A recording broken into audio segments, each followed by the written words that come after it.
Hello दोस्तों, इस कहानी की शुरुआत करने से पहले कृपा करके मेरे चैनल को सब्सक्राइब और लाइक ज़रूर करें। कहानी का शीर्षक है पिताजी का सपना, जो कि लिखी गई है मेरे खुद के द्वारा। 10वीं की परीक्षा आने में कुछ महीने बाकी ही थे और मैंने भी तैयारी शुरू कर दी थी। परिवार में सबसे बड़ा लड़का होने की जिम्मेदारी मुझे बखूबी पता थी।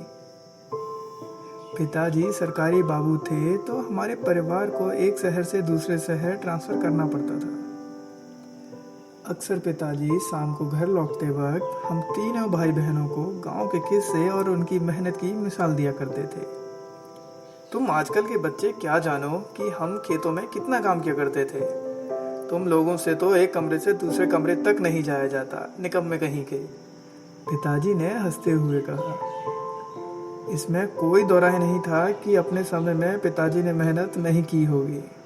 गांव के पहले लड़के जो थे जिन्होंने 70% अंक लाके कॉलेज की परीक्षा पास जो की थी। और वहीं मेरी प्यारी माताजी कहने को हाउसवाइफ, लेकिन उनका व्यवहार किसी पढ़े लिखे से कम नहीं था। मेरी 10वीं की परीक्षा बहुत ही अच्छी गई थी और पिताजी की उम्मीद से ज़्यादा अंक लेकर आया तो उनका चेहरा खुशी से फूला नहीं समा रहा था। और रिश्तेदारों के भी फोन आने शुरू ही हुए थे कि मेरी माताजी ने मोहल्ले में मिठाई बांटना शुरू कर दिया और अपनी सहेलियों को बताना शुरू कर दिया। अरे दीदी, पता है मेरे बेटे के 90% अंक आए हैं। माँ की खुशी देख मैं भी बहुत खुश था।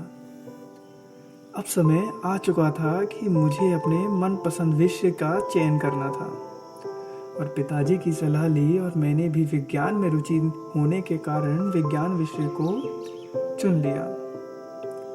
विज्ञान की पढ़ाई थोड़ी कठिन थी पर नामुमकिन नहीं, और मैंने इस बार भी अच्छे अंक लाके 12वीं कक्षा पास कर ली थी। जहाँ मेरे छोटे भाई बहन भी अब बड़ी क्लासेस में आने लगे थे और मेरी जिम्मेदारी भी बढ़ रही थी। और वहीं मेरा छोटा भाई खेलकूद में इतना रहता और पढ़ाई में बिल्कुल मन नहीं लगाता। उसको जैसे तैसे पढ़ाने की जिम्मेदारी भी मेरी ही थी। किसी कारण पिताजी का ट्रांसफ़र कानपुर जैसे महानगर में हो गया और मेरे परिवार को कानपुर शिफ्ट होना पड़ा। वही मेरी ज़िंदगी थोड़ी अलग सी हो गई। छोटे शहर से किसी बड़े शहर में जाना मेरे लिए कुछ इस तरह ही था मानो कि कोई उलझी हुई किताब जो सिर्फ देखने में अच्छी लग रही है पर पढ़ने में नहीं। महानगर की भीड़ देख मेरा मन थोड़ा घबरा रहा था।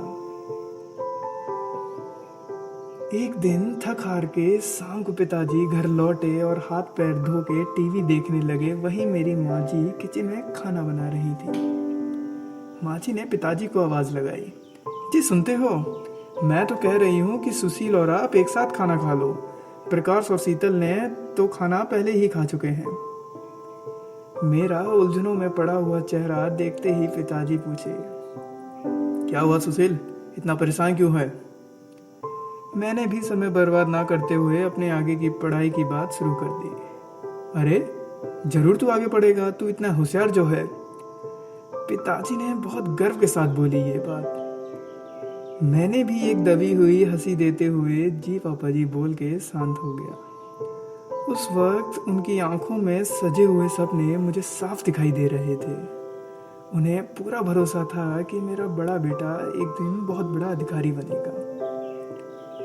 अगले ही दिन मैं सुबह जल्दी उठा और माँ के हाथ का नाश्ता करके पिताजी और मैं एक साथ कॉलेज ढूंढने निकल गए।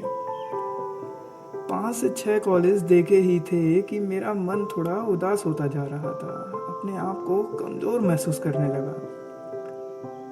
जितना अच्छा कॉलेज उतना अच्छे पैसे।